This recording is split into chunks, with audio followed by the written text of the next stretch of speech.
Peterson. Thank you for joining me. It is the Wednesday edition here of Point of View. And first of all, I want to thank Dr. Merrill Matthews for sitting in for me yesterday. I was at a speaking engagement. Also, my wife had eye surgery, so just a lot of things going on. It just made it easier not to have walk in to the studio. But I'm back and don't plan leaving again, although there will be the National Religious Broadcasters Convention a couple weeks from now.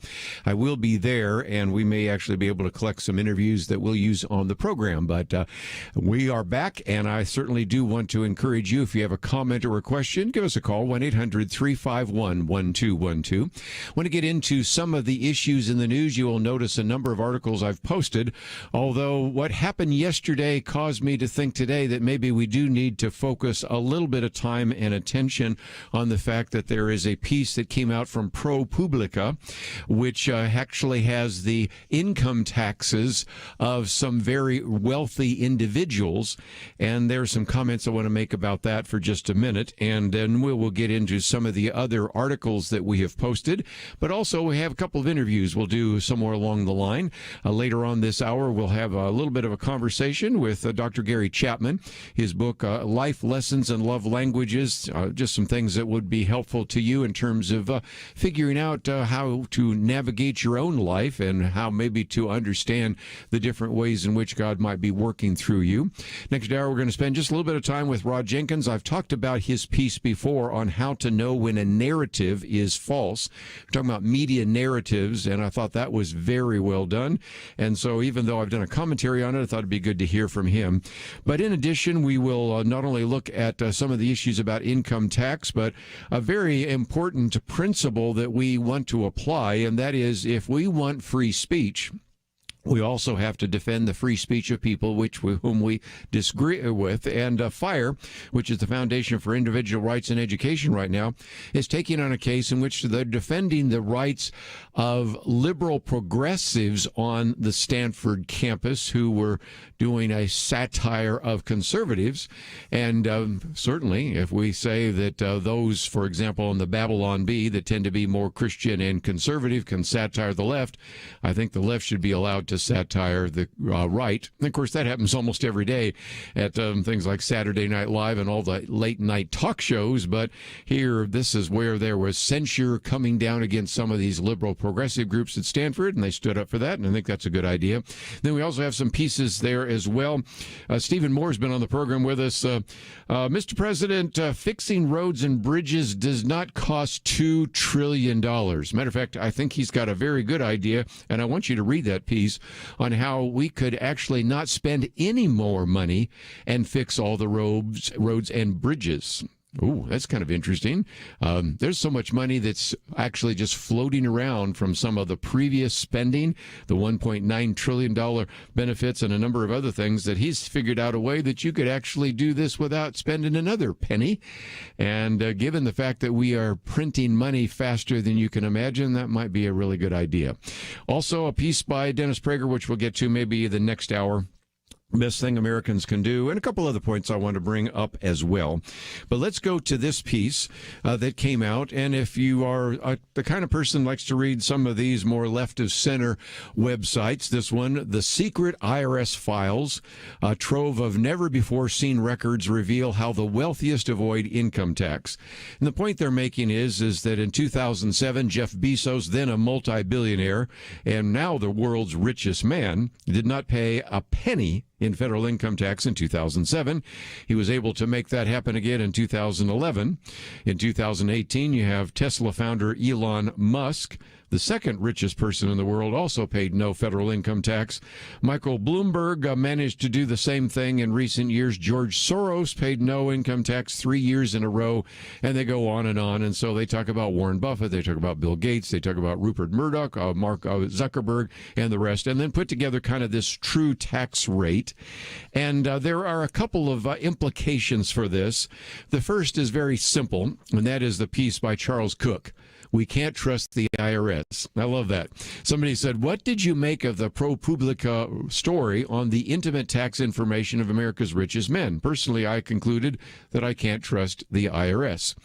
And you might say, well, who cares? These victims are billionaires, and indeed they are. He said, but I care. For a start, they're American citizens entitled to the same rights as anyone else.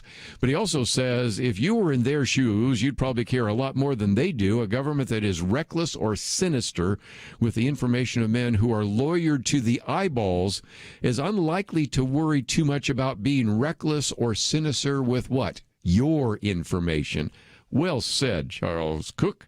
He says, every time this happens, there's an excuse. Last time it was, well, but Donald Trump declined to release his tax returns after he promised the world. And he said, okay, he did, and that was bad.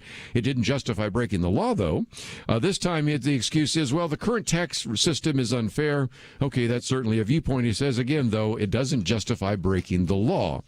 And if you have not figured it out by now, there are some legal implications to that. And so just before we take a break, let me quote from the editorial board of the Wall Street Journal.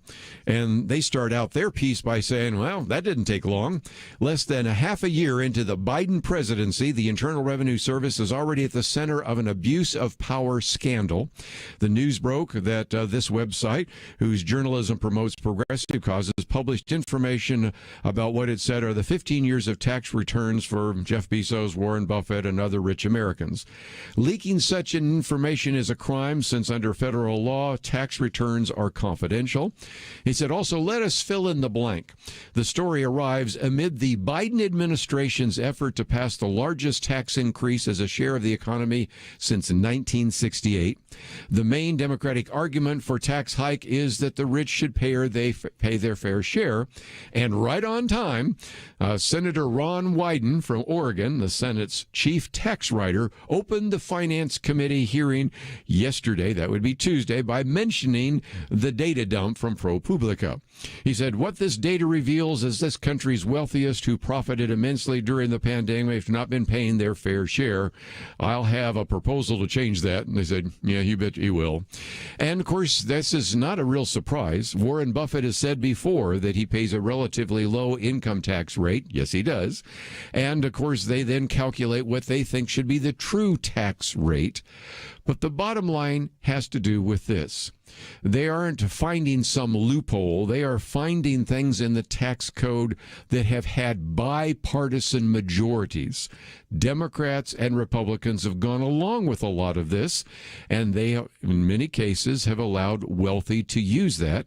There's, of course, something else. There is a difference between wealth and income.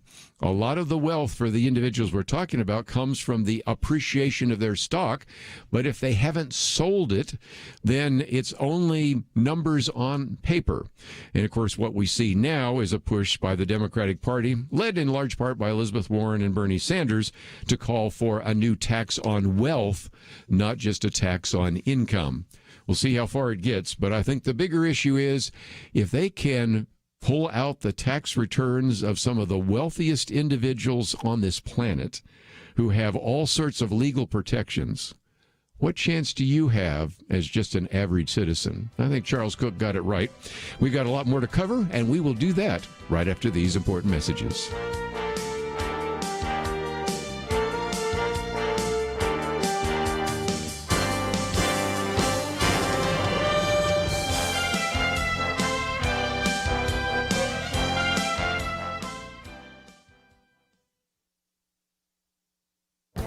This is Viewpoints with Kerby Anderson. Lieutenant Colonel Matthew Lohmeyer served in the newly created Space Force until recently. He was relieved from his post because he wrote a book denouncing critical race theory and Marxism in the U.S. military. Conservative pundits and politicians have been warning of the influence of critical race theory in education in parts of the federal government. This new book warns that there has been a woke takeover of sections of the military. Those who serve in the military, soldiers, sailors, and even space guardians, take an oath to defend the U.S. Constitution. Lohmeyer says it wasn't his intent to engage in partisan politics, but he wrote the book because of the particular Marxist ideology that he saw being taught. His hope is the Department of Defense will return to being politically nonpartisan in the future. As one commentator asked, did U.S. soldiers die so Marxism can be taught in the military? The firing of this officer has served a useful purpose. It is drawing attention to how woke ideology and critical theory are being introduced into the military. On my radio program, we discussed other examples. For example, the Navy's professional reading program promotes books that portray America as systemically racist. Some go so far as to argue that the U.S. Constitution was drafted in an attempt to perpetuate white supremacy. Leaders in the military haven't said much other than to argue that Lohmeyer was relieved of his duties due to a loss of trust and confidence in his ability to lead. Last month, a group of Republican lawmakers sent a letter to the acting secretary of the U.S. Space Force urging him to immediately reinstate the lieutenant colonel. We should expect the military to defend America, not indoctrinate military personnel with radical Marxist ideas. I'm Kerby Anderson, and that's my point of view.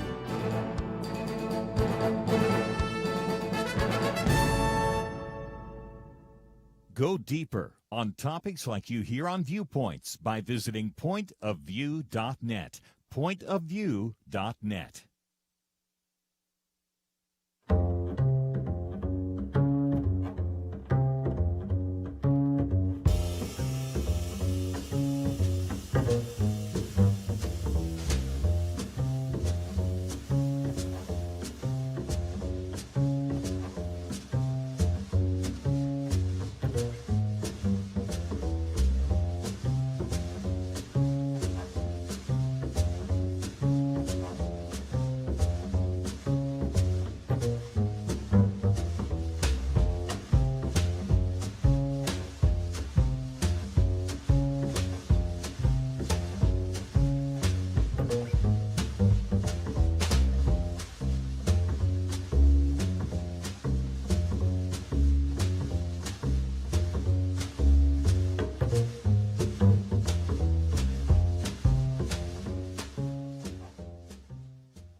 You're listening to Point of View, your listener-supported source for truth. Back once again, let me just mention at the bottom of the hour, we're going to be talking with our good friend, Dr. Gary Chapman. But before we do so, let me pick out one of the articles we've posted for you to read on the website.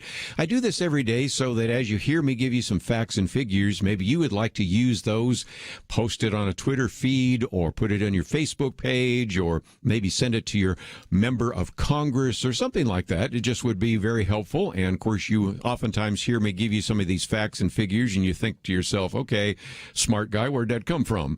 I wanted to read it for myself, and that's why we post them. And so they're on the website right now. And this one comes from Stephen Moore. You might remember Stephen Moore's been on the program many times with us in the past. He's been with the Wall Street Journal. He's been with National Review. To be fair, let's also mention that he, for a while, was a member of President Trump's Economic Recovery Task Force. So obviously has a bit of a bias, maybe in terms of capitalism and maybe against socialism, and a bias maybe on trying to figure out ways not to spend your hard-earned dollars. And so this one is entitled, Sorry, Joe, Fixing Roads and Bridges Doesn't Cost $2 trillion. And what he's talking about is the fact that the White House right now is trying to convince various Republicans in Congress. I think they have enough votes without the Republicans in the House, but they know they don't have them in the Senate. And so there's been a back and forth about whether or not the Republicans would go along. The other day, President Joe Biden said, I'm going to give up on trying to actually convince the Republicans to increase taxes to pay for this because this so-called infrastructure bill would cost $2 trillion.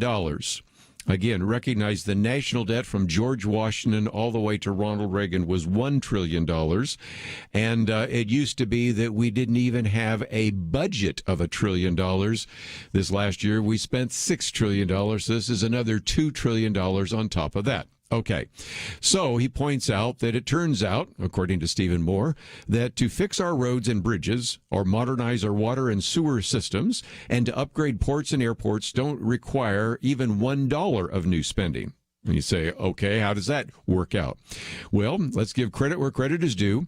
The Republican senator from West Virginia, we've been talking about the Democratic senator from West Virginia, but the Republican senator from West Virginia, Shelley Moore Capito, has been negotiating with the team, the Biden team on Public Works bill, and has been able to figure out that you could actually reprogram a great deal of existing spending. But let's start with the basics. Let's look at the bill, $2 trillion. You can take out more than $1 trillion of that $2 trillion bill by simply taking out what Stephen Moore calls fake infrastructure. What are we talking about? These would be subsidies for wind, solar, and electric vehicle manufacturers going to people like Elon Musk and people like that, okay? So now you can very quickly begin to pay for road repairs, fixing bridges, even modernizing the internet access services, which is maybe something that could be considered infrastructure, with about $600 billion. Well, $600 billion is still a lot of money, but it's nothing like $2 trillion. But at this point, then Stephen Moore says, I can pay for the $600 billion. Okay, smart guy, show me how that's going to happen. And that is, he says, first of all, there is an unspent slush fund that exists in the bloated $1.9 trillion American Recovery Act, which was passed back in March. So he says, first of all, let's take the $175 billion of bailout money to blue states. Most of these states have budget surpluses, not deficits, thanks to the stock market rally. This is sending money to states that really don't need it in the first place. So that's step number one. Okay, get out your calculator. That's $175 billion. Okay, where's the rest of that money come from? Well, he says stop paying $300 a week extra for supplemental unemployment benefits. We've talked about this, haven't we? If you pay people not to work, what happens? Well, people don't work. Okay. So this would be more. As a matter of fact, you already have 25 states and governors that have already said we don't want to use this money because it's hurting our job growth and the dynamism in our economy. Okay. Number three, he says reassign some of the federal education dollars that were actually supposed to go to some of the schools and in particular to the teachers' unions. He figures that there's about $129 billion of that. And interestingly enough, most of it won't be spent anytime in the near future. And then finally, he says, let's, if we can, and this one's a little more of a pipe dream, but I'm glad he put it in there, declare a war on Washington waste. He says polls show that Americans believe that about 25 to 30 cents of every dollar spent in Washington is wasted. To find the waste, Congress simply needs to go to the website openthebooks.com, which lists tens of billions of dollars of outrageous spending. And in the old days, especially when we had a slow summer, when's the last time we had a slow summer? I don't think we had a slow summer under Barack Obama. I know we didn't have a slow summer under Donald Trump. I don't think we're going to have a slow summer under Joe Biden. We would sometimes talk about some of these just bizarre research grants and things of that nature. But the point I'm making is that without any significant amount of work, with maybe just a little different accounting and a recognition that a lot of that money is just kind of sitting out there in limbo anyway, we can begin to fix the roads, the bridges, the water and sewer systems. We can upgrade the ports and the airports, and we can even modernize the internet system for those individuals that have poor internet, and we can do that for, at best, $600 billion, and that money can come from money that's already been allocated. Pretty amazing, huh? Is it going to happen? Well, I wish it would, but I just wanted you to know that is a good illustration of a particular piece we've posted on the website, and you can maybe let your member of Congress know that you would rather not spend $2 trillion on something called infrastructure, and instead certainly recognize that we do need to fix some of the bridges, some of the potholes, some of the highways, maybe even some of the airports, some of the ports, and maybe even try to figure out what we can do to modernize the internet. But we don't need to spend another $2 trillion, and I think everybody knows that, and that's one of the reasons why I think it's going to be very difficult to see this passing in the United States Senate. And it's the kind of question you need to ask an individual who's serving you right now in Congress, and it's the kind of question you need to be asking certainly a couple months from now when you start having people announce that they're going to run for some of those particular congressional seats, and see what they say about whether or not they want to spend $2 trillion on something which is called infrastructure when it really is not. Just before we take a break, and I'll get into some of these other stories that I've posted after we do some of these interviews, but I thought I'd just mention that I was pleased to see that our friends at the Foundation for Individual Rights in Education have actually been defending not just conservative kids on campus, not just Christian kids on campus, but as well also, in these cases, progressives, and that is the campus of Stanford University trained their guns on some of these liberals who did a lampoon of those on the right. They put together this thing which was announcing a fake Federalist Society chapter on the originalist case for inciting insurrection. They took the time to make fun of Attorney General Ken Paxton, Senator Joshua Hawley. It's pretty obvious that this was a satire, not unlike maybe what you would read in The Onion or Babylon Bee or a number of other places. But it turns out that Stanford then came crashing down on some of these liberal students, and as a result, they held that if we are going to defend the rights of conservative kids on campus, defend the rights of Christian kids on campus, we also need to defend the rights of liberal kids on campus, and so they did so. And then at the very end in this particular piece, R.J. Martin says there's a couple other points. The first is maybe the Stanford Federalist Society needs to grow a thicker skin. It's tough for conservatives to defend the importance of unfettered public discourse when future legal minds, because most of the people in the Federalist Society maybe were at Stanford Law School, are complaining that satire runs afoul of the First Amendment. It does not. But more to the point, the email would prompt discipline is ridiculous. In fact, Stanford appeared to hold hostage the degree of one of these individuals, and that's ridiculous. Think about this. Okay, I make fun of an individual who's a conservative, and so I'm going to actually prevent this individual from getting a degree from Stanford Law School.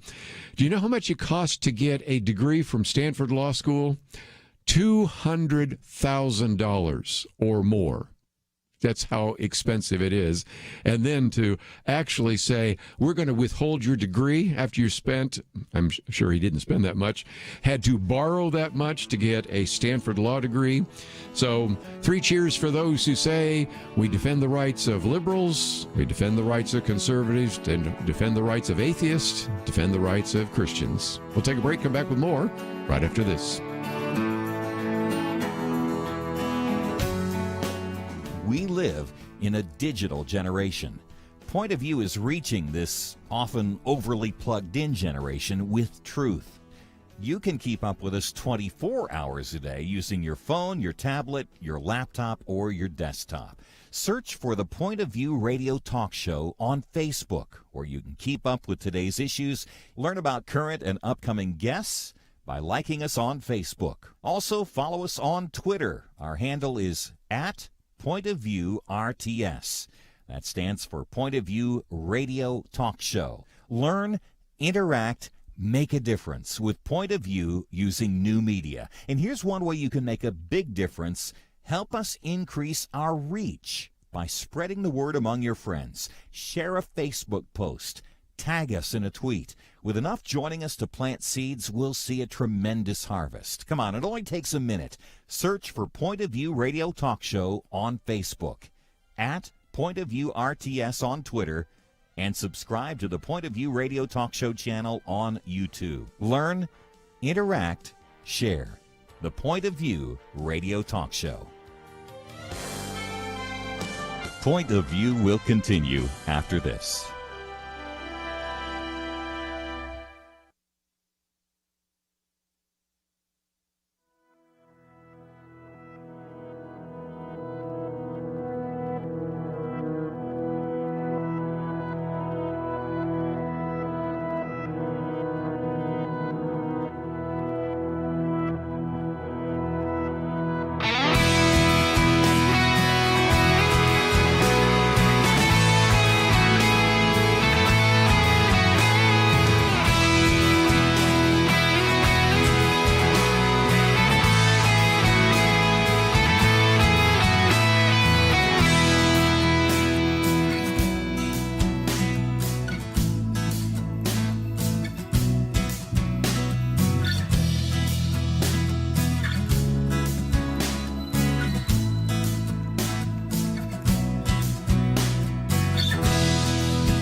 You are listening to Point of View. The opinions expressed on Point of View do not necessarily reflect the views of the management or staff of this station. And now, here again is Kerby Anderson. We now have an opportunity to talk with our good friend Dr. Gary Chapman. This latest book is really kind of a memoir and a look behind the scenes at the life and ministry of Dr. Gary Chapman.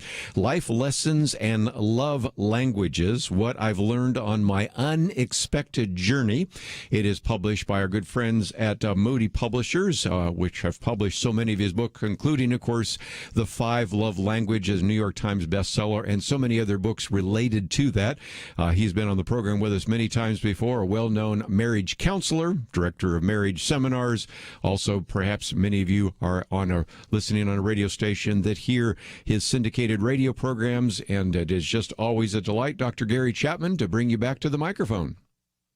Well, thank you, Kerby. It's good to be back with you. This book broke it into 5 sections, and so we'll dip into each one of those, but there are multiple chapters within each.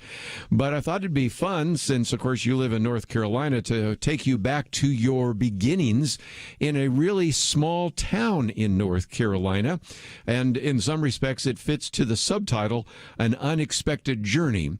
I'm not sure, but I doubt that when you were sitting in that small town and growing up in life in small-town America, you were thinking, well, my name would be known across the country. I would publish lots of best-selling books. People would hear me every day on radio. That probably didn't necessarily occur to you as a small child, did it? Never crossed my mind, Kerby. So talk about that for a minute, because we do have listeners in North Carolina, and maybe they even know where that little small town is. Yeah, the little town of China Grove. It's not the one the Doobie Brothers sang about, however. It was named for the Chinaberry tree, which was sometimes called the umbrella tree because it looks kind of like an umbrella. Yes. And it has berries, okay? Yeah, no, I never, most of my life I could never have dreamed. In fact, I kind of start the book by saying I could never have planned the life that I've lived. I did, as a senior in high school, I was at that time convinced that God wanted me into some kind of service, and I only knew 2 things you could do. One would be a pastor and one would be a missionary, and I visioned missionaries as working in the jungle. And I don't like snakes, so I figured, well, God must want me to be a pastor. I did have that much clarity, and that I knew that meant I had to go to school. But that's about as far as it went, as far as whatever dreams I had. They certainly weren't developed, and I didn't have anything in mind that really has happened to me. Well, let's go back to that chapter for just a minute, because I love that about you. Didn't like snakes and all that, but you sort of had, you called it the decision that changed my life forever when you were a senior in high school. And in some respects, there's a theme that runs through this book, the unexpected venture, because I'll tell you, when I was a senior in high school, I would never have guessed that I was writing books. I would never have guessed I would be a talk show host. When I graduated from college, I still wouldn't have guessed I was doing that. By the time I graduated first time from graduate school, I thought, okay, I'll probably be a speaker and I'll probably speak on college campuses. But again, even doing what I'm doing this moment is not something that was on my mind. So there is a sense that for many of us, life is somewhat unexpected. And that really gets back to some themes that you've talked about, to understand who you are. And you've used the love languages to help us understand what ministers to me, also how I can minister to my spouse, my friend, neighbor, coworker, whatever. And so in some respects, life is part of personal discovery, isn't it? Well, it is indeed. I think it's a step-by-step thing. One of the things I'm glad for is that God did not lay out my whole life in front of me. I would have been overwhelmed even with the thought of all the things that have happened in my life. But step by step, as you said, a senior in high school, I really did sense that God was leading me to be a pastor or work in some kind of full-time ministry. And my Bible teacher in public high school, yes, they taught Bible in the public high school back then. Mm-hmm. And she mentioned the Moody Bible Institute. And my friend wrote for a catalog. This was before computers, okay? He wrote for a catalog. And I picked it up and read it one day in study hall. And by the time I finished reading that, I knew that's where God wanted me to go. And here I am at 17 years of age, graduating from high school, getting on a bus and going to Chicago and enrolling in Moody Bible Institute. I mean, that whole scenario, really put my life on a course that God had in mind, but at that time I didn't fully understand it all. And again, that's section 2, the powerful influence of my educational journey. And let's talk about that, because you went to Moody. Now you can get a degree, but then in those days, because I remember all this, then you go to Wheaton College. But then you begin to say, well, okay, Wheaton College has been great preparation, but then it's Southeastern Seminary, it's Southwestern Baptist Seminary, and you have a whole section there just talking about the importance of education. And that's something we need to pass on to some of the young people listening right now, saying, Mom and Dad, why do I need to go to college? What am I going to get by going off to school? Or I just want to go to a trade school. I don't want to go to a Bible school. Can you give us some advice there? Well, I think obviously God has different plans for different people. But when I went to Moody, in those 3 years I was there, as you said, it was an institute. By the time I finished, I was convinced God wanted me to be a missionary. And so when I went to Wheaton, I majored in anthropology. I would not even have known the word when I finished high school, anthropology. I know that was a good chapter. Exploring Anthropology is one of your chapters. Yeah, go ahead. Yeah. And so, I majored in anthropology, cultural anthropology, which is a good background if you're going to work in another culture, And then by then, I felt, well, okay, I need to go to seminary if I'm going to be my thought was I was going to be teaching in nationals in another country, training nationals, because to me that's the way you reach their country, is train nationals. And so went to seminary, and then later finished that master's degree and talked to the mission board, and they said, well, if you're going to teach, it'd be nice if you had the PhD. You could either do it now or do it on your furloughs every 4 years and stretch it out. And I thought, well, we only have one baby now. May as well go ahead and do it. So back to school 3 more years. Every time I graduated, my father would say, now, son, once you finish this one, you're going to get a job, right?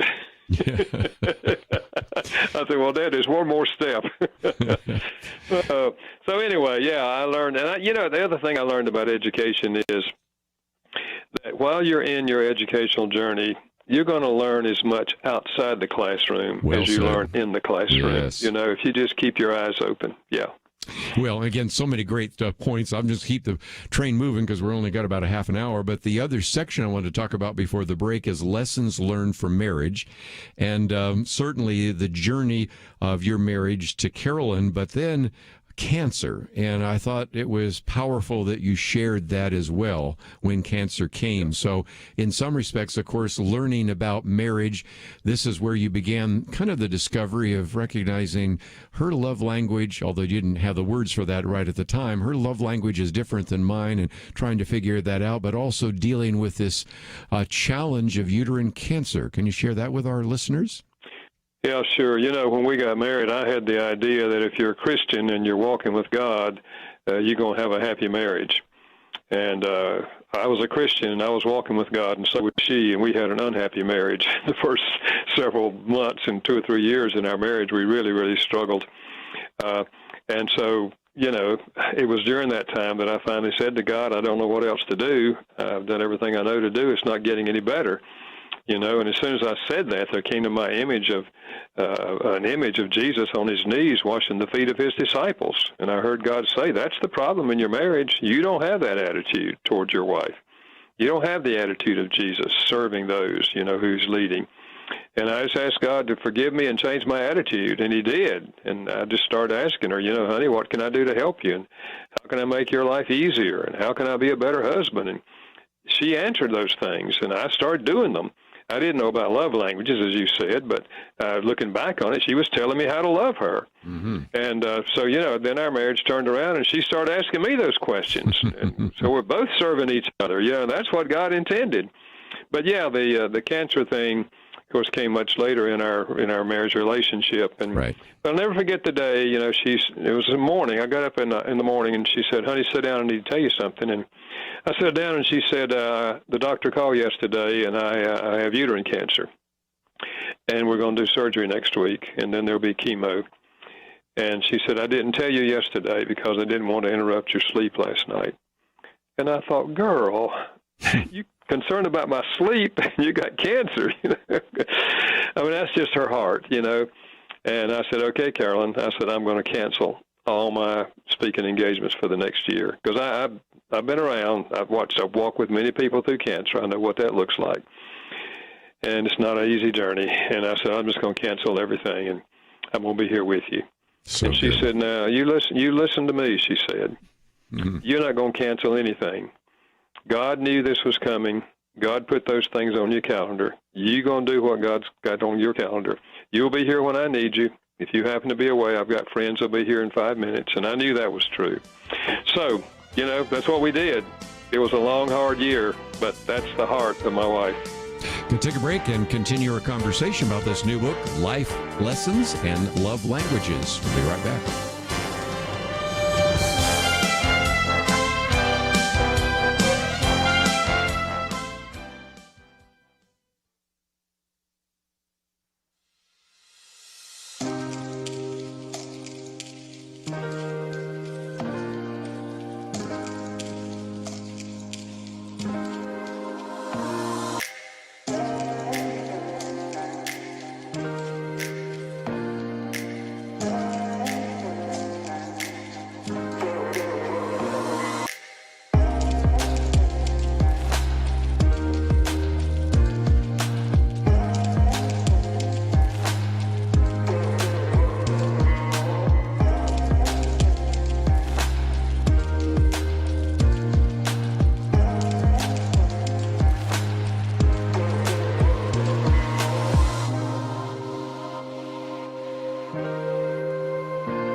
Now, back to Point of View, your listener-supported source for truth. Continue for a few more minutes, a conversation with Dr. Gary Chapman as we talk about this new book, Life Lessons and Love Languages, endorsed by such people as Max Lucado and Jim Daly and Greg Thornton and John Trent, to mention just a few.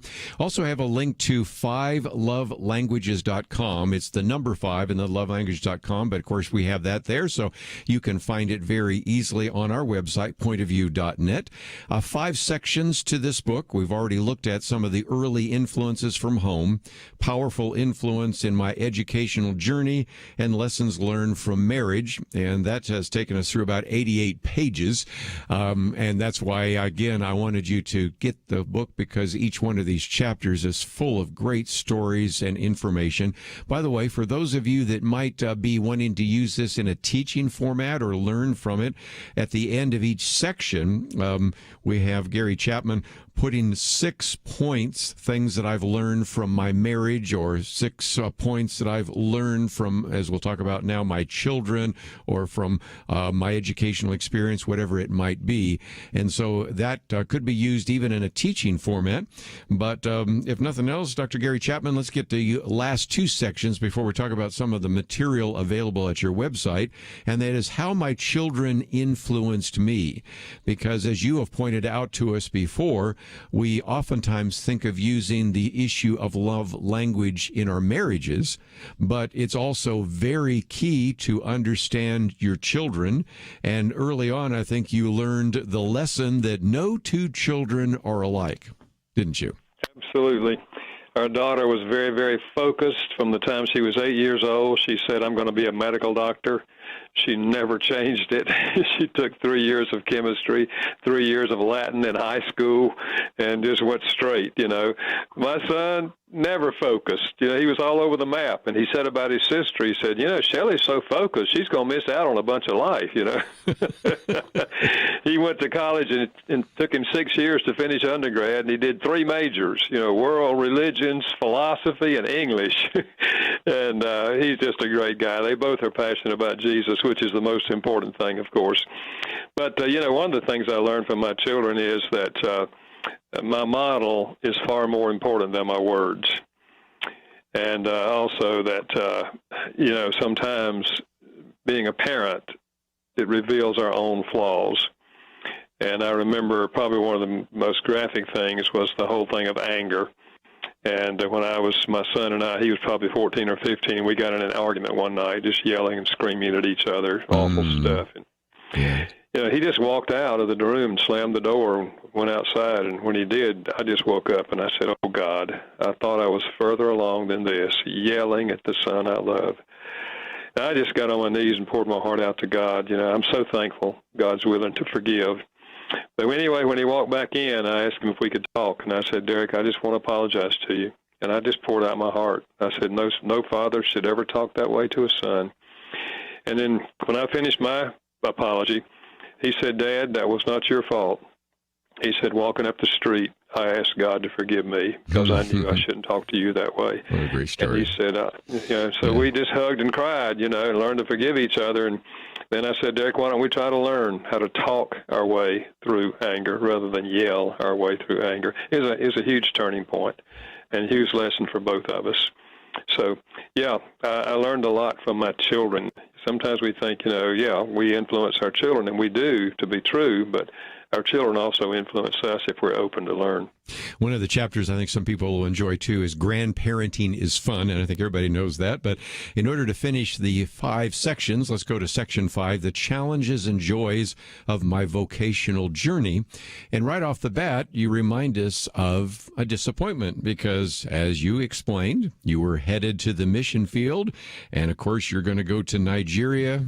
No, you're not. Talk about that, because then in some respects, one closed door opened other closed doors, and that could be college ministry, single adult ministry, counseling ministry, writing ministry, speaking ministry. And so in some respects, that's a lesson that I think all of us can learn from you vicariously as well. Well, I think so, because, after I finished my PhD and we officially applied to the mission board, the board said, "We can't send you. Your wife, Carolyn, had physical problems, and they said she won't survive. We can't do it." And we were both disappointed, and we were angry, to be honest with you. It felt like the mission board was making a mistake and asking God, why did you lead us this way, and now you've closed this door, and, all of that. And without answers, we had to move forward, because God doesn't always show you everything clearly. But looking back on it, it was very good that I did the PhD degree. It's opened a whole lot of doors for me through the years. And I did teach for 3 years in a college here, and then I led a college ministry for 10 years in our local church. every Friday night, open house for college students. Man, those were great years. And then, as you said, a single adult ministry, and then the counseling ministry, which I've been on the same church staff now for 50 years. Amazing. I mean, I would never have dreamed that, especially a Baptist church. Yes. We have a line around here. Somebody said, my dad, one time told my dad, "You're the best 3-year man we've ever had," and we all know the story, don't we? But Absolutely. But again, this book is really one that obviously people will enjoy, if they've enjoyed you, will learn from. But the fact is that each one of the sections end with some of the lessons you've learned from your children, from your educational experience, from your marriage, whatever it might be.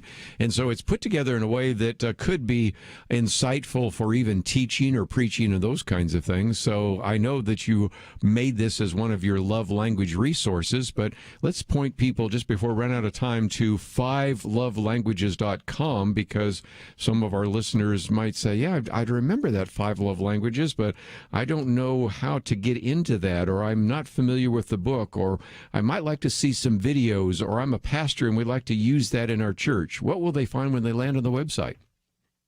Well, they'll find several quizzes, free quizzes, one on the love languages, one on anger, one on apology, all of which help you identify kind of where you are in some of those areas. And you'll also find other resources there that are available in terms of tools that you can use in the local church as well. So, yeah, probably find out more there about me than you want to know. It's all there. And again, if some people would like to learn more about that, they can click on the button, and there's a place where they can get some media. There are different, as you said, there's teen quizzes, there are couples quizzes, children's quizzes, singles quizzes. So I don't want some of our listeners that are saying, well, I'm not married, so this is probably not applying to me. There are all sorts of resources, no matter what stage of life you're in, and they can certainly benefit from all the different research that you've done all these years, can't they? Absolutely. There's something there for everybody. In all my writing, I've tried to keep everybody in mind, because I've counseled all kinds of people through the years, not just marrieds, but many, many singles and their relationships. So, yeah, a lot of help there in terms of relationships for a person at any stage of life. Well, Dr. Gary Chapman, always great to have you on the program. This book, again, Life Lessons and Love Languages, came out in April, so you should be able to find it in your local bookstore, but we have information about that on his website, and you can get it in paperback or Kindle. And as always, great to have you on the program with us today. Well, thank you, Kerby. It's good to be with you again. I always enjoy it. You keep up the good work. Okay. We will take a break, and when we come back, we're going to kind of change directions a little bit. If you have been listening for some time, you know that I've been talking about this idea of discernment and the need for us to have that. And I found a very good piece by Rob Jenkins, How to Know When Your Narrative is False. And I even did a commentary on it for June 2nd. So you can go to the June 2nd one, which kind of summarizes it. But this actual article we have posted before, and we will post it again today. And he goes through how to maybe have some discernment about media narratives. And because he has certainly been a 35-year veteran, I should say, of higher education, he's been a professor and administrator. Got some great insights. So we're going to talk about how to maybe discern media bias. We'll talk about that with him right after this. Having civil conversations about important issues seems to be harder and harder. Various media outlets tell people what they should believe, why they should be outraged, and getting people to actually think, well, it can be difficult. Whether it's the gospel, tax issues, social policy, or just about anything else, you need to have solid information and clear thinking to address the hard issues. You need God's truth applied. And that's what you get in less than 2 minutes with Point of View's Viewpoints Commentary, a daily resource to help you be informed and think through the things we need to be talking about. It is free and will arrive in your inbox each day when you visit pointofview.net/signup. Sometimes we know we should say something, but we're silent because we're not quite sure what to say. Viewpoints Commentary can help you break the silence and change the narrative. It can make you a more equipped agent for truth. Get your free subscription to the Viewpoints Commentary at pointofview.net/signup. pointofview.net/signup. Point of View will continue after this.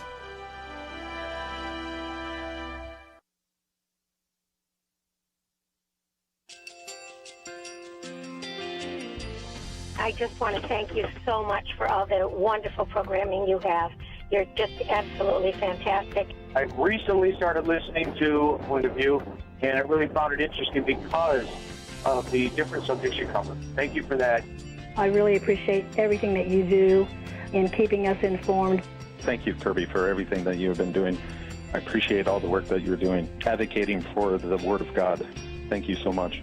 Point of View, I think, is absolutely necessary because it's a Christian perspective, a biblical worldview perspective, and receive very current, up-to-date information about what is really going on, week to week in our culture, which is changing so rapidly, and yet it's morally sliding backwards. Yeah, I'm just, first of all, I thank you guys. Y'all's program is wonderful, and enjoy it every day. I learn so much every time I listen to it. Point of View Radio Talk Show.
Hi, this is Kerby Anderson. You know, each day we take on the tough issues and provide a biblical perspective to them. The topics we cover are wide-ranging. Apologetics, theology, prophecy, creation and evolution, intelligent design, marriage, family, child-rearing, the millennial generation, trends in society, politics, economics, business, religious liberty, the Constitution, public policy, foreign policy, military policy, tensions in the Middle East, abortion, homosexuality, pornography, sexual ethics, media, technology, history, and America's godly heritage. We talk about anything that affects your faith, your family, or your freedom. So don't go anywhere, because Point of View continues right now.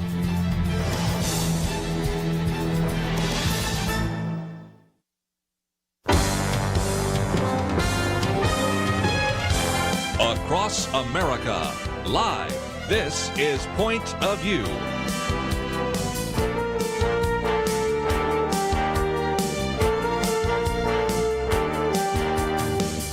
And now, Kerby Anderson. You might know that if you've been listening to Point of View any length of time, we've talked about the real need for discernment. That has always been the case, but even more so now with some of the media narratives that are out there. And so we've tried in a number of different ways to kind of help you understand when their media narrative is maybe not giving you all the facts, when maybe we are dealing with fake news, when maybe somebody's calling something a conspiracy when it's not, all sorts of aspects of that. And so a while back, there was a very good piece that appeared in Town Hall by Professor Rob Jenkins. He's somebody I've kind of followed, and so we posted it. And then I even did a commentary just earlier this month on called False Narrative, where I summarized it and posted it again. And then we, of course, wanted to invite him on the program to maybe discuss it. So this is going to be an opportunity to take some of these ideas and help you to develop a level of discernment so that you are well aware of what you see, read, and hear, and know how to critically evaluate it. So Rob Jenkins is with us. He is a veteran of higher education, has been a professor of English, former administrator as well, regular contributor to things like Town Hall and a number of other in particular areas where you can read his material, and also the author of 6 books, including Think Better, Write Better, which came out a while back. And Dr. Rob Jenkins, it is great to have you on the program with us. Well, thank you very much for inviting me, Kerby. I appreciate it, and I'm excited about it. And I know you're traveling right now, so we'll just keep you on for a little less than a half an hour. But we have been talking about you without you being here, so I thought it would be fair. And one of the things was the idea of a narrative. Now, Cheryl Atkinson, who is actually a CBS reporter, in her latest book, Slanted, has a whole section in the beginning about the narrative.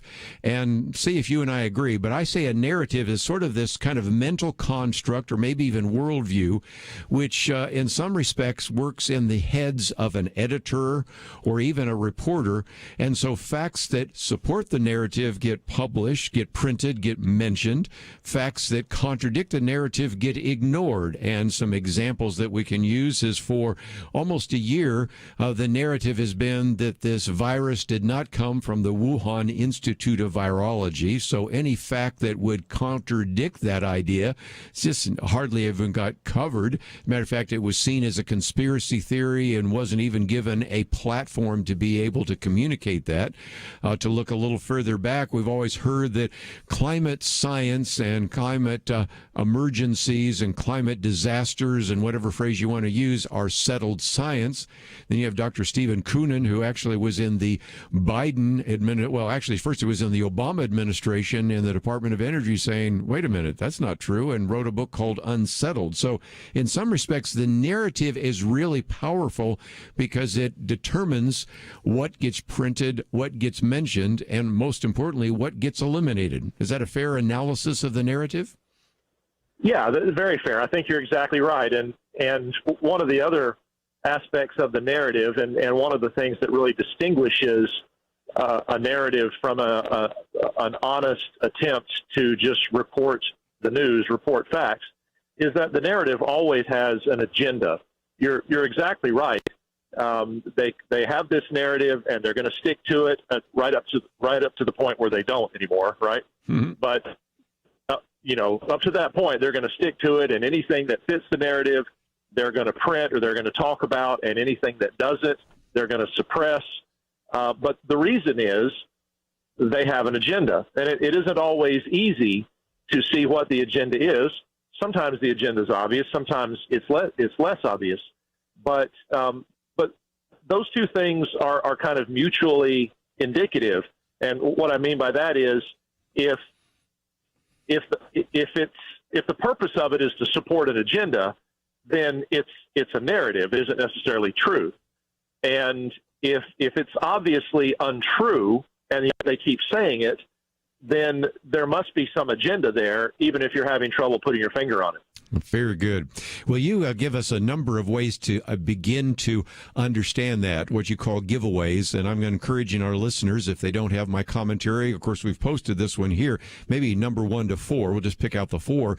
But the first one is vagueness. You said the first indication that an alleged factual narrative might be mostly fiction is that it's vague and imprecise. Now, you've been an English professor, and I'm sure you've got some papers which, to put it mildly, are full of vague kind of weasel words, and you wouldn't accept those from a freshman in your school there in Georgia. I doubt you should accept them when they come from a supposedly trained journalist, but its vagueness is one of the first tip-offs that maybe you're dealing with a false narrative, isn't it? Oh, absolutely. And when I have a student who writes, many people do such and such, well, okay, but how many people? Do some research. Give me a number, show me a study. And maybe what you'll find out is that this thing you think lots of people do, or this thing you think happens a lot, doesn't really happen that much. A perfect example of this is the media narrative about, police genocide against Black Americans. You hear about it so much, and so you think it's going on all the time. And you probably saw this. There was recently a study where they asked people, how many unarmed Black people are the police killing every year? And you were getting answers in the thousands, when the actual answer is, in a given year, somewhere between 15 and 30, maybe. So, and that doesn't mean that each one of those individual incidents isn't bad and doesn't need to be investigated and might even be a crime. It just means that it doesn't happen nearly as often as we're told that it does. So if you're saying, this happens a lot, or if you're using language that suggests that it's going on all the time, it isn't. The facts speak otherwise. And so that's one of the issues we're going to talk about. Let me get to some of the other ones after the break. One of those is contradictions, and that is certainly the case. As a matter of fact, I've got a commentary coming out in the future, which I call the media's memory hole. And you talk about the fact that in the book 1984, Winston Smith's job was actually to send things down the memory hole. Back then, it was an incinerator where you would burn up the past and create kind of a forgery. Now I talk about the fact that that's all done digitally, and some great examples are surfacing where statements that were made in the past are just changed, because all you have to do now is not actually burn them up. There's no paper trail to burn. You just simply have to update the code. So we've talked about vagueness. We'll come back and talk about contradictions. Then we'll talk about moving the goalposts. Boy, we've seen that a lot with COVID-19. And then finally, data manipulation. And that is just one of the pages in this very good piece by Professor Rob Jenkins. And I thought you would really benefit from that. Came out in Town Hall, and it's how to know when the narrative is false. And so I thought you might want to read that. We have posted it on the website. When we come back, we'll talk a little bit more about a couple of other examples that we can use so that we can actually begin to know when the narrative is false. And if you'd like to join us, 1-800-351-1212. We'll take a break, come back with more right after this.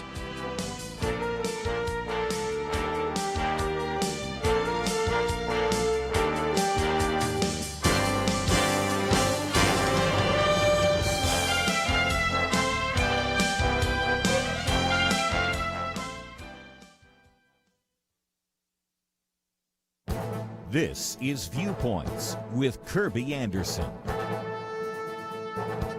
Lieutenant Colonel Matthew Lohmeyer served in the newly created Space Force until recently. He was relieved from his post because he wrote a book denouncing critical race theory and Marxism in the U.S. military.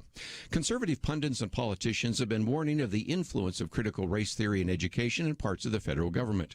This new book warns that there has been a woke takeover of sections of the military. Those who serve in the military, soldiers, sailors, and even space guardians, take an oath to defend the U.S. Constitution. Lohmeyer says it wasn't his intent to engage in partisan politics, but he wrote the book because of the particular Marxist ideology that he saw being taught. His hope is the Department of Defense will return to being politically nonpartisan in the future. As one commentator asked, did U.S. soldiers die so Marxism can be taught in the military? The firing of this officer has served a useful purpose. It is drawing attention to how woke ideology and critical theory are being introduced into the military. On my radio program, we discussed other examples. For example, the Navy's professional reading program promotes books that portray America as systemically racist. Some go so far as to argue that the U.S. Constitution was drafted in an attempt to perpetuate white supremacy. Leaders in the military haven't said much other than to argue that Lohmeyer was relieved of his duties due to a loss of trust and confidence in his ability to lead. Last month, a group of Republican lawmakers sent a letter to the acting secretary of the U.S. Space Force urging him to immediately reinstate the lieutenant colonel. We should expect the military to defend America, not indoctrinate military personnel with radical Marxist ideas. I'm Kerby Anderson, and that's my point of view.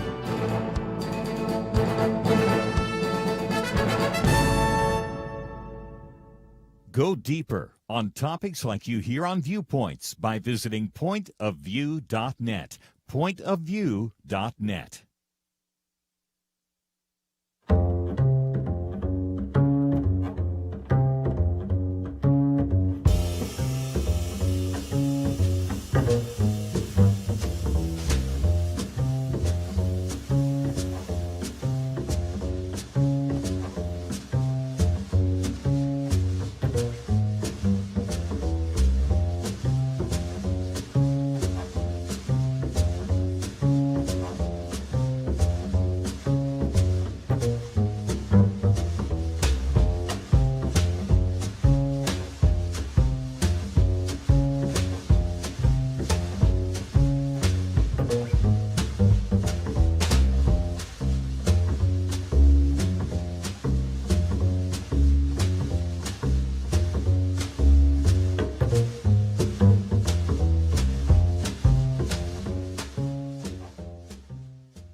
You're listening to Point of View, your listener-supported source for truth. Back once again with Rob Jenkins as we talk about his piece, How to Know When the Narrative is False. I love how you started. I know what you're thinking. This should be the world's shortest column, when it comes from the mainstream media, legacy media, corporate media, whatever you want to talk about, corrupt media, somebody's been saying the other day, it's probably false. But no, we want to give people a little more help. And one of those, of course, that is a clear giveaway is vagueness. But the second one is contradiction. And Rob, one of the things you talk about there is that a narrative is usually constructed over time. Oftentimes it uses multiple stories. And when there's a contradiction, you would think that the practitioners of media would, number one, acknowledge the contradiction and then maybe even apologize for that. And yet we have seen so many, if you will, contradictions in media stories, even in this last year of the pandemic and the lockdown, haven't we? Oh, absolutely. And your point about Winston Smith in 1984 is exactly right, because that's what we're seeing. They say one thing and then just say something completely different a week later, a month later, a few months later, and we've got them on video saying the opposite, and then they just gaslight and say they never said it and say that's not what they meant.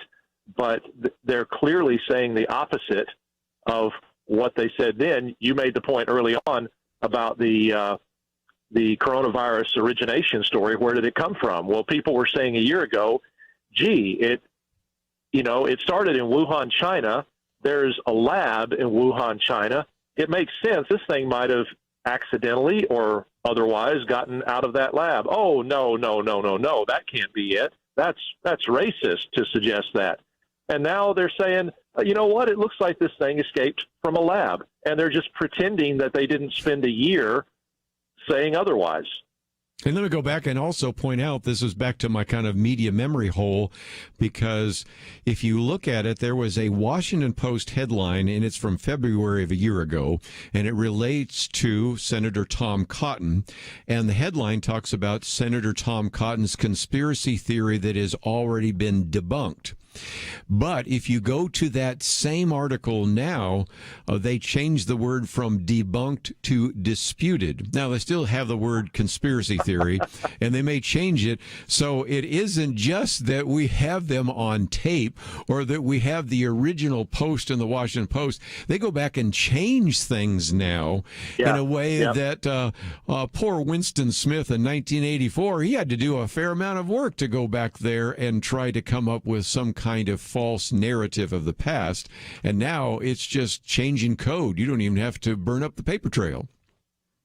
Yeah, it's really quite something. I think Winston probably would have been jealous at the ease with which they can do it nowadays. But no, you're exactly right.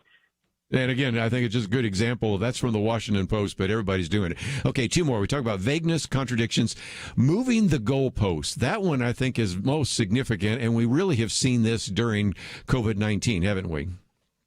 Oh, absolutely. It was a little stunning to me, to be quite honest. And I'm an avid watcher of this sort of thing. I pay close attention to it, and I'm it's an area of specialty for me. And I was still stunned at how quickly we went from deaths to cases. It's like the same sentences they were speaking using the word deaths. A week later, they were substituting the word cases for deaths, and people were still freaking out. They weren't even talking about deaths anymore. They were just talking about cases. And I remember thinking to myself, so we're supposed to be as afraid of cases as we are of deaths? Why are they talking about cases now instead of deaths? Is it because there aren't as many deaths as they predicted? I mean, what's the reason for this? And by the way, something you said earlier, if you're a reader and you're trying to get the truth, one of the clear signs that you're being lied to by the left-wing media is when they use the word debunked. When the left-wing media says something has been debunked, your antenna should go up, because the chances are somewhere in the neighborhood of 80% that the opposite is true, that it has not yet been debunked. It may even have been proved. At the very least, it hasn't been disproved. And often you'll find out a few weeks or months later that, no, it was actually true all along. Let me also ask an English professor here the difference between from and with. You died from COVID-19, died with COVID-19. I think that's a distinction, and it's a distinction that is not used when you talk about the virus, but it now seems to be used every day when you talk about the vaccine. In other words, if somebody gets the vaccine, dies 2 days later, well, they just died because they had the vaccine, not because they had the vaccine, they just had it. In other words, that wasn't a causal agent. And so this from and with was, I think, another example of moving the goalpost, don't you think? Absolutely. And I just wrote in a more recent town hall column, I'm no longer concerned as much about from or with. What I want to know is because of. How many people died because of COVID? Mm-hmm. Clearly, some did.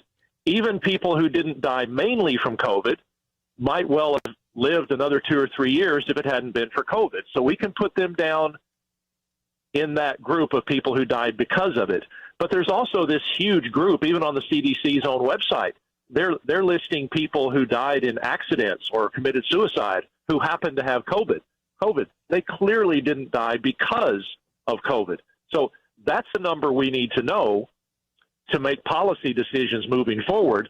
And I'm pretty certain we're never going to know the number, even if it might not be knowable. Honestly, the way we've been keeping records all along, it might not be knowable. But it would be really good if some economist, because they're the best at running numbers, would come along a year or so down the road and figure out just of these 600,000 people, how many of them died because of COVID? But I'll tell you a pretty good indication is if you look at the all-cause death numbers on the CDC's website, how many people died in 2020 over the number that we would normally expect to die? And it was somewhere in the neighborhood of 220, 250,000, I think. So maybe that's getting us a lot closer to the number of people who actually died because of COVID. One more. We talked about vagueness, contradictions, moving goalposts, data manipulation. You have statistics, bad statistics. I've kind of cleaned it up there. And then, of course, all sorts of other things because you got lies, bad lies, and then statistics. And there's a sense in which data manipulation is a good example of that because if you want a state to look bad, you look at the number of people that died. If you want a state to look good, you talk about the number that died compared to 100,000. The death rate per 100,000.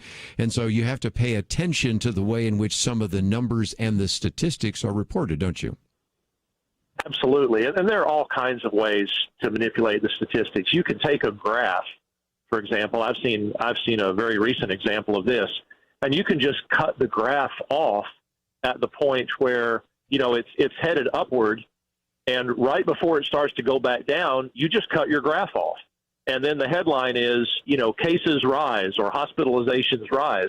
Whereas if you look at the whole graph, you'll see that the number is actually coming down, and maybe you'll see that the number is a lot lower than it was 8 months ago or something like that. So it's not just manipulating the numbers, it's using very selective numbers and other metrics to try to make their case while ignoring, and this was the point that you made earlier, while completely ignoring any information that doesn't support the narrative. So again, you can find this article on our website, pointofview.net. Of course, you can find any one of Rob Jenkins' columns at townhall.com and a number of other places there as well. And since we've been talking about your article, I thought it'd be good to let you come on and talk about it with us as well. And I look forward to maybe the next time we can have you on the program and talk about some of these other issues. But thank you for giving us some time today here on Point of View. Well, thank you for the opportunity, Kerby, and I'd love to come on again anytime. I think we will. And this is an individual that should help you hone your if you will, your discernment, maybe even your baloney detector, as we used to call it, because there are a lot of things being said, a lot of things being written, and a lot of things being published that really deserve a lot more scrutiny, a fair amount of skepticism, and that's why we post these articles, including this one today that you can find on the websites. If you want to know more about Professor Rob Jenkins, and if you'd like to know more about this article, it's on the website. And of course, I mentioned a while back, earlier this month, I did a commentary on his commentary because I thought it was so good. Let's take a break. We have a lot more to cover. We've got a couple other articles we've posted for you. And in this last half hour, open line if you'd like to join us, 1-800-351-1212. We'll be right back.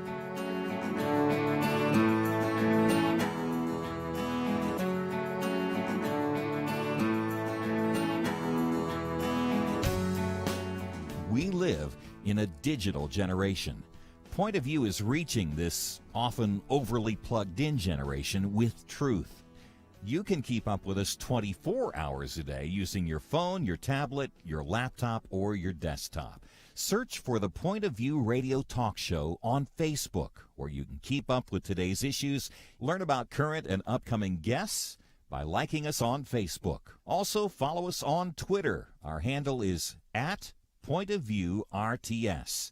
That stands for Point of View Radio Talk Show. Learn, interact, make a difference with Point of View using new media. And here's one way you can make a big difference. Help us increase our reach by spreading the word among your friends. Share a Facebook post. Tag us in a tweet. With enough joining us to plant seeds, we'll see a tremendous harvest. Come on, it only takes a minute. Search for Point of View Radio Talk Show on Facebook, @Point of View RTS on Twitter, and subscribe to the Point of View Radio Talk Show channel on YouTube. Learn, interact, share. The Point of View Radio Talk Show. Point of View will continue after this.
are listening to Point of View. The opinions expressed on Point of View do not necessarily reflect the views of the management or staff of this station.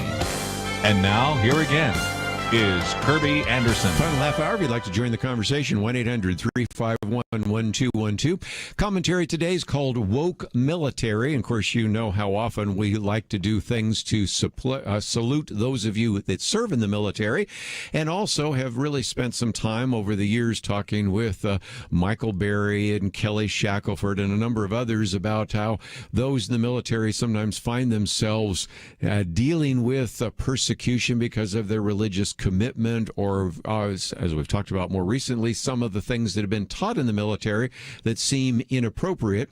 And so that's why this commentary today is simply a reminder of that. Lieutenant Colonel Matthew Lohmeyer is an individual that served with the Space Force, which was the newly created division of the military. And yet once he was relieved from the post, it was due in large part because of a book that he wrote, which is Denouncing Critical Race Theory, which talks about people that maybe are victims.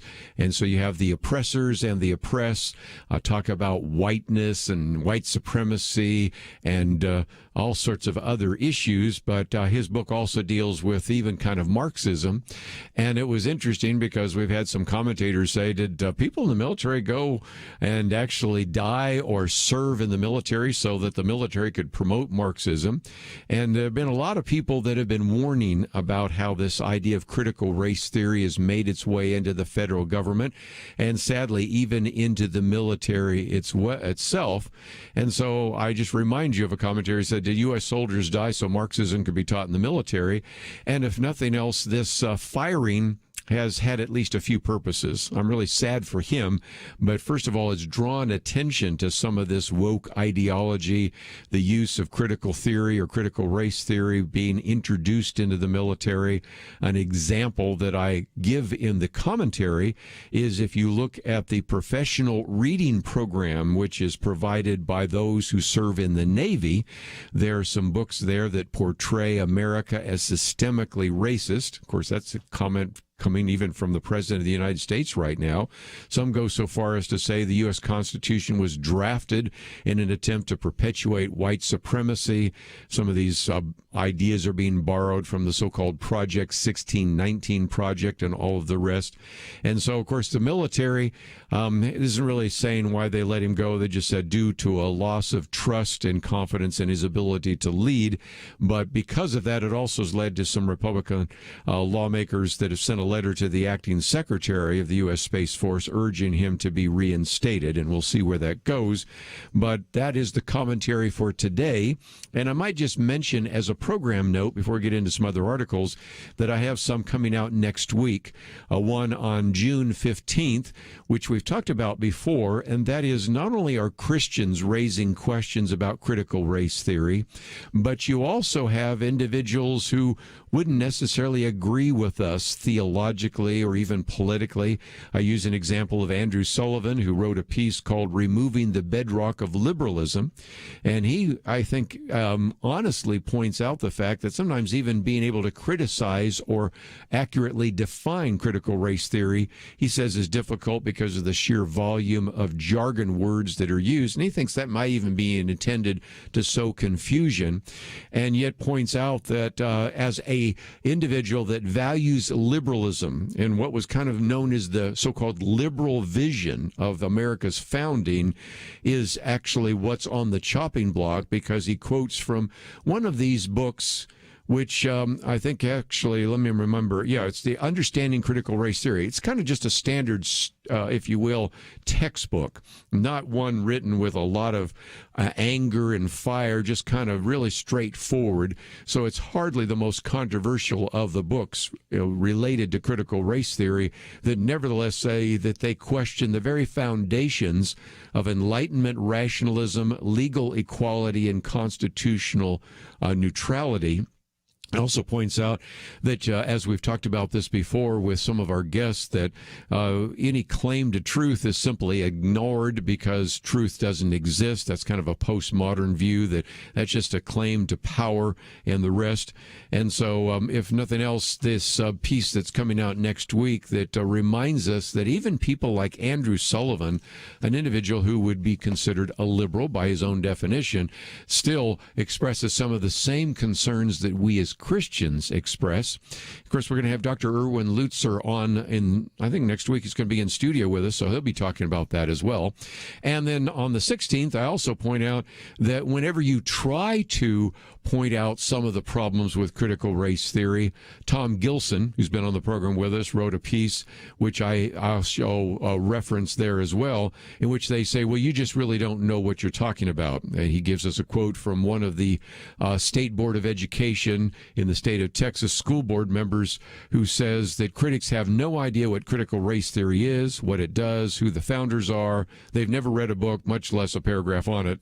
Of course, Tom Gilson says, I read more than a paragraph. I've read the books, and then quotes from that book I mentioned, Understanding Critical Race Theory, which is kind of the standard source, kind of the standard text, in which it says that, again, critical race theory questions the very foundations of the liberal order, including equality theory, legal reasoning, Enlightenment rationalism, and neutral principles of constitutional laws, and even talks about the idea of that we need radical measures.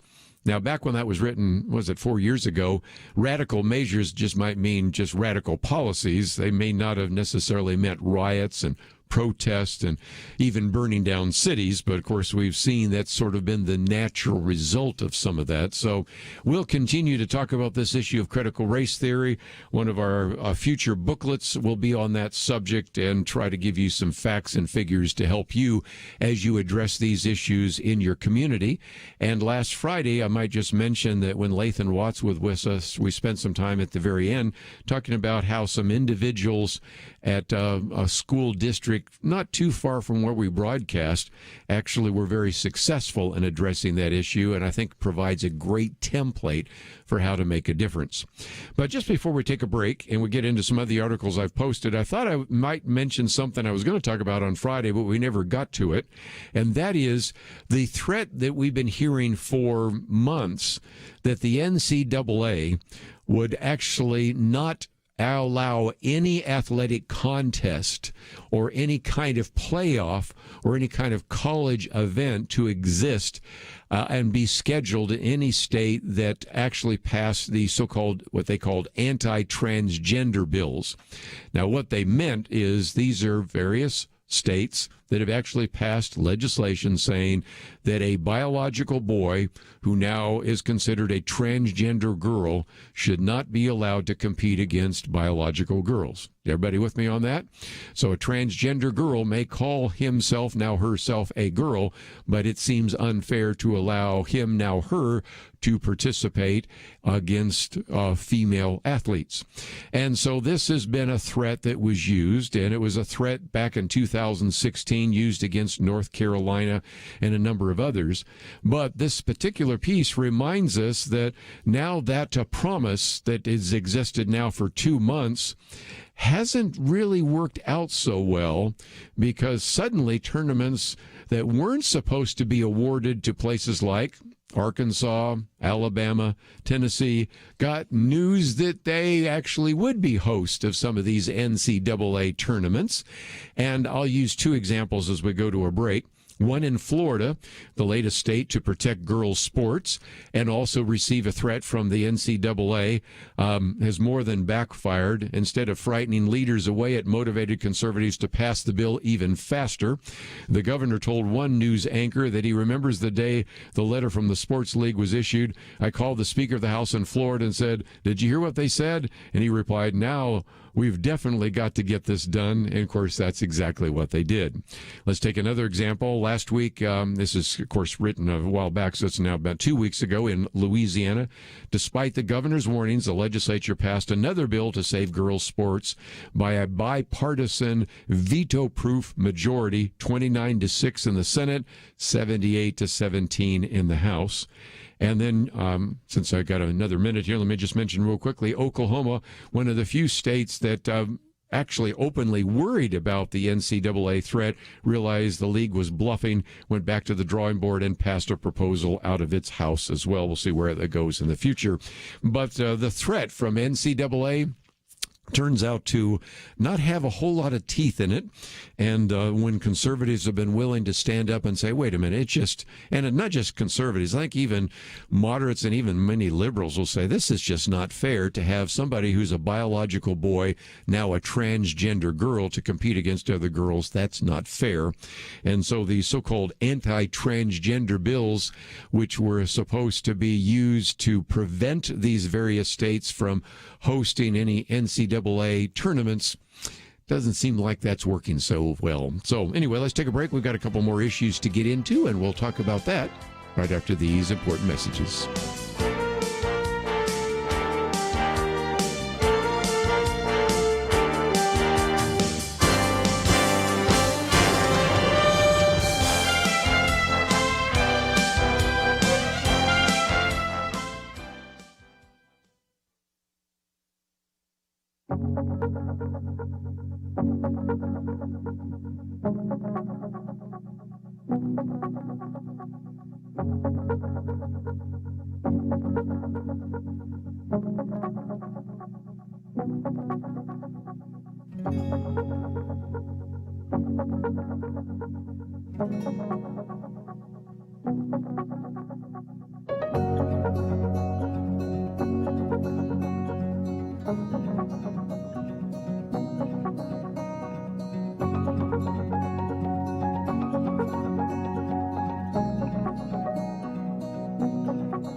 Now, back to Point of View, your listener-supported source for truth. For a few more minutes, let me just, as a program note, mention what we're going to be talking about tomorrow. Daniel Ray will be in studio with us, and we're going to talk about, is science compatible with Christianity, or to put it the other way, is Christianity compatible with science?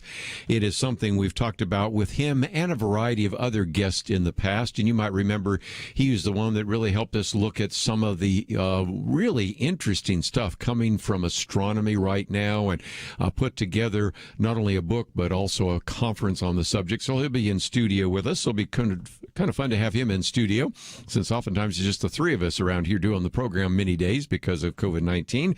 And then also in studio with us will be Jim Dennison, Dr. Jim Dennison. And so we'll be talking about one of the things he wants to focus on is the whole issue of same-sex marriage, because that was something which most Americans thought was probably not a good idea. Now most Americans think is a good idea, and talk about how that whole idea switched and flipped, and more importantly, how to think about that in the future, since, of course, that's the law of the land, and what to say and how to address that. Then we'll get into some of the other issues he's addressed here on the daily article. So we'll get into a couple of topics with him, and throughout the program, if you want to ask a science question or you want to ask a question about how, as a Christian, you relate to culture, those will be the guests that we will have in studio tomorrow.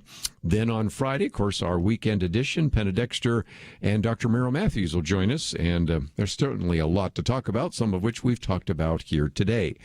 Just before we run out of time, the last article we've posted here is from our friend Dennis Prager. It's entitled, "The Single Best Thing Americans Can Do to Retake America." And he says, the most frequent question people pose to me is, what can I or what can we do to fight back against the anti-American destruction of virtually all of the country's major institutions? And he says, well, there's an answer. His third paragraph says, the single best thing Americans can do to counter the left-wing attack on America against its freedoms, its schools, its families, its children, its governmental institutions, its sports, its news and entertainment media, its medical establishment, the CIA, the FBI, the State Department, and the military, are you ready for this? Is to take their children out of America's schools. You know, he goes on then to explain that. He says, other than STEM, which would be, of course, science, technology, engineering, and math, the vast majority of America's elementary schools, high schools, colleges, and universities teach your child or grandchild almost nothing important. Instead, they prematurely sexualize them, thereby robbing them of their innocence, and harm them intellectually and morally. They rarely teach them, for example, he says, art or music, because they are too busy teaching them race-centered hatred of whites, of America, of America's values. Sending your child or children to most American schools is playing Russian roulette with their values. But unlike the gun in Russian roulette, which has a bullet in only one of the 6 chambers, the school's guns hold 4 or 5 bullets. I think we know where he stands on the issue. But he goes on to remind us of some things. He says, in many elementary schools, your child is taught that gender is chosen, that there is no difference between boys and girls. Matter of fact, he points out in a growing number of schools that teachers are told not to call their students boys and girls. They are taught about, and I'm not even going to talk about that, but sexual issues. Many children from first grade can even attend a drag queen story hour, and goes into some other issues, which, again, I won't get into. So he says, okay, so why do we have still so many parents sending their kids to the, if you will, government schools? And he says, point number 1, they are in denial. He says many parents do not want to know what their children are being taught and the consequent damage done to them. They don't really believe that schools will ruin their child, let alone their child's relationship with them. Now, I have found over the years when we've talked about this, and whether it was Marlon Maddox, who has written books on the subject, or whether it's various guests that we've had on the program, all the research that Penna Dexter over the years has done on the subject of education, that there tends to be sort of an assumption that we do have a problem with American education, but my kid's school's doing pretty well. I kind of call it the Lake Wobegon effect. All the kids are above average. Remember that, Garrison Keillor? And so there's always the idea that my kid's school's doing okay. You find this sometimes with members of Congress. They say, oh, I can't even believe the people that are in Congress right now. But my member of Congress is pretty good, although I'm having fewer people say that.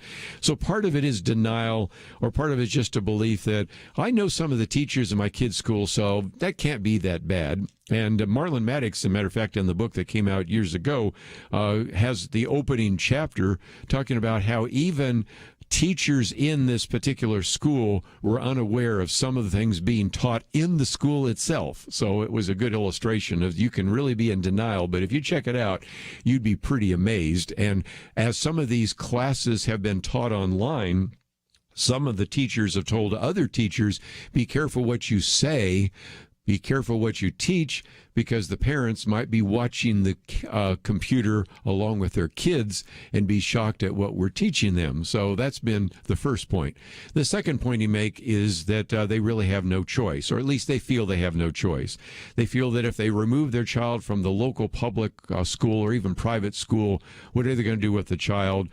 Because they don't necessarily think they can always depend on the religious schools, a Christian school, Catholic school, Jewish school, whatever it might be, because sometimes, as he points out, they could be as woke as the secular schools. And so then the only option is homeschool, and they don't really think they could do that. He tries to talk about how he thinks that fear is unjustified. But then he spends a fair amount of time talking about what we are producing. And that kind of gets us into this booklet that we have produced. And if you'd like to get a copy, it's available. It's one that I've written on the crisis in education. And I start out by talking about the crisis in education this last year because we were trying to teach 10-year-olds and 12-year-olds, sometimes even 6-year-olds, in front of a Zoom call. We knew that wasn't going to work very well. But then I go in to talk about the fact that education was in a bad state even before that. And that's one of the points he makes. American schools are producing, number one, poorly educated students.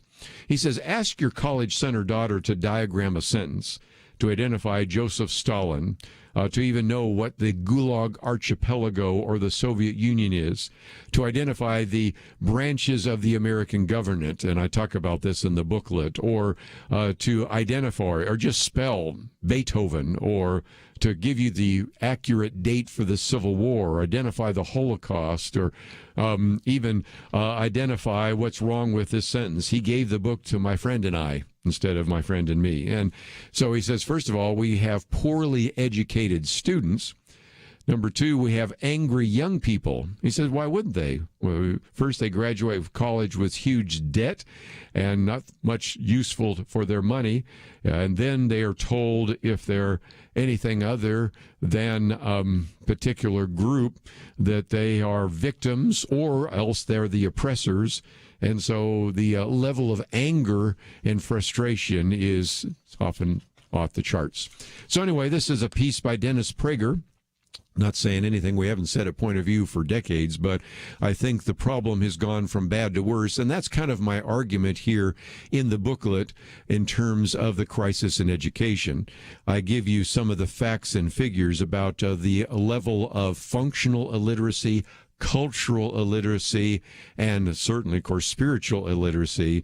I talk about the issue of educational indoctrination and then what a biblical view of education really would be. And it's just one more illustration of why we need to pay attention to what is educating our kids and who has their best interest at heart. Let's hope you as parents do, and recognize that some that are in the educational establishment do not. Well, that's all we have for today. And if you'd like to join us tomorrow, we're going to talk about everything from science to culture. And I want to thank Andrew and Steve for the help behind the scenes. We'll see you back here tomorrow, right here on Point of View. Having civil conversations about important issues seems to be harder and harder. Various media outlets tell people what they should believe, why they should be outraged, and getting people to actually think, well, it can be difficult. Whether it's the gospel, tax issues, social policy, or just about anything else, you need to have solid information and clear thinking to address the hard issues. You need God's truth applied. And that's what you get in less than 2 minutes with Point of View's Viewpoints Commentary, a daily resource to help you be informed and think through the things we need to be talking about. It is free and will arrive in your inbox each day when you visit pointofview.net/signup. Sometimes we know we should say something, but we're silent because we're not quite sure what to say. Viewpoints Commentary can help you break the silence and change the narrative. It can make you a more equipped agent for truth. Get your free subscription to the Viewpoints commentary at pointofview.net/signup. pointofview.net/signup. Point of View is produced by Point of View Ministries.